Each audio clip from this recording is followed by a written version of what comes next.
మేఘాలయ పోలీసులు తమ రాష్ట్రంలో జరిగిన ఒక ఏటీఎం చోరీకి సంబంధించిన నిందితుడిని హర్యానాలోని నూహ్లో కనుగొన్నారు. రజుల్ ఖాన్ గా అతన్ని గుర్తించారు. అతన్ని అరెస్ట్ చేయడానికి నూహ్కు వెళ్లారు. అతన్ని తన ఇంట్లో ఉండగా అరెస్ట్ చేసి పోలీసు వ్యాన్ లో ఎక్కించగా స్థానికంగా ఉన్న వాళ్ళంతా కూడా పెద్ద ఎత్తున పోలీసులపైకి రాళ్లు రువ్వే ప్రయత్నం చేశారు. నిందితుడిని కాపాడేందుకు వీళ్ళు తీవ్రంగా ప్రయత్నాలు చేశారు. దీంతో పోలీసులు చేసేదేమీ లేక కొన్ని రౌండ్లు కాల్పులు జరిపారు. ఈ కాల్పుల్లో ఒక వ్యక్తి కాలికి తీవ్రంగా గాయాలయ్యాయి. ప్రస్తుతం అతన్ని ఆసుపత్రికి తీసుకువెళ్లి చికిత్స అందిస్తూ ఉన్నారు. దీన్ని బట్టి చూసుకుంటే మన దేశంలో కొన్ని ప్రాంతాల్లో శాంతి భద్రతల సమస్యలు ఎంత దారుణంగా ఉన్నాయో అర్థం చేసుకోవచ్చు.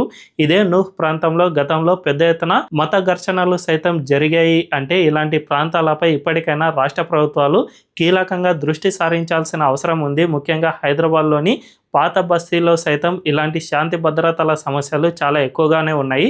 ఇందుకు లోకల్ పొలిటీషియన్స్ సైతం అండగా ఉండటంతో ఇలాంటి సమస్య మరింత జటిలం అవుతోంది. కాబట్టి ఇప్పటికైనా అన్ని రాష్ట్రాల ప్రభుత్వాలు అండ్ పోలీసులు ఇలాంటి ప్రాంతాలపై కీలకంగా దృష్టి సారించి శాంతి భద్రతలకు విఘాతం కలగకుండా చర్యలు తీసుకోవాల్సిన అవసరం ఎంతైనా ఉంది.